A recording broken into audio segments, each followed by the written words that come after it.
so many people that are traveling back into the country, American citizens, are talking about getting detained. Here's Hasan Piker. He talks about getting detained after his flight in from France. And again, he's an American citizen born here, and he's, a pretty big critic of the government.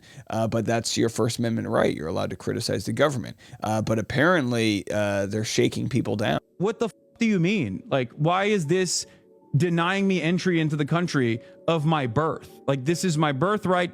I'm an American citizen. You can't just stop me at the border and be like, what's your opinion on Donald Trump? You're not allowed to enter the nation. Like, that's bullshit. So then he talks about getting stopped for 5 hours and, the whole process and them asking him questions and trying to get information out of him. What do you do as a job? And I was like, I'm a Twitch streamer. And he's like, well, since you mentioned that, what kind of things do you stream about? So I was just like, I play video games, but I also do current events sometimes. And he's like, since you mentioned that, do you talk about the news? And I was like, yeah, I talk about the news. Do you talk about Trump? And that was the first time where I was like, what the is this question? I've even been told when you leave the country, they're asking people questions, and having a podcast that's got plenty of dissent going on, which is our God-given right here. I think it's very alarming. It's very alarming to see that they're kind of trying to.